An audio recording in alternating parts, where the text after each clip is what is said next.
Here's 4 concerns that I have. Number 1, to what you just said, are we making sure that the money that comes into the Black community from these emerging technologies stays in the Black community? Mm-hmm. It don't matter how much comes in if it goes right back out. Mm-hmm. How do we trap the money in the community? That's 1. Number 2, are we practicing racial consciousness in these emerging technologies? And what I mean by that, are we doing what we do in the everyday markets where I'm going to go hire a bunch of Mexicans because I think they work harder. I'm going to go get a bunch of Asians because I think they smarter. I'm going to go get a bunch of white people because I can trust them better than my own people.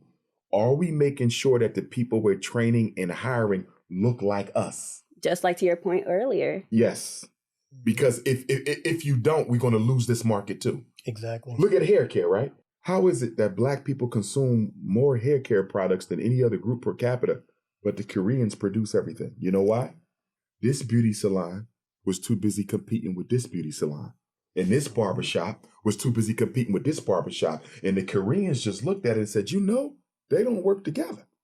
So why don't we just create the products and sell it to all of them? Because they're never going to stop competing long enough to realize that they can take over the whole market if they work together.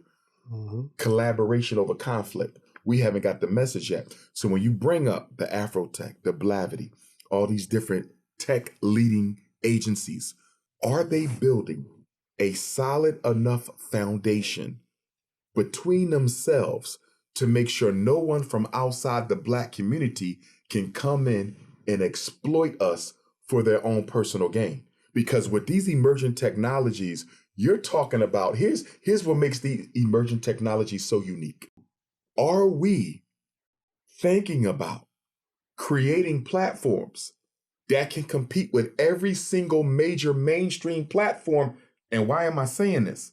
Because our people disproportionately use social media. Mm-hmm. We disproportionately play video games. We disproportionately use cell phones. We disproportionately do everything in tech.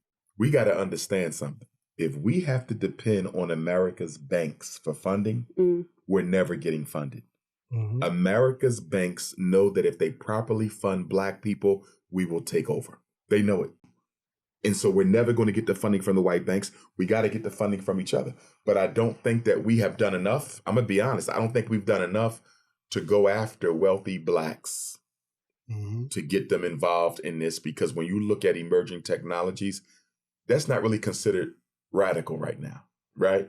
So we need to go after not just the billionaires, but we need to go after the millionaires, and we need to go after these multi-million-dollar Black companies where the owners may not be a millionaire, but they have millions in assets they can invest in as well. Black people are going to have to invest in themselves or we're not going to win.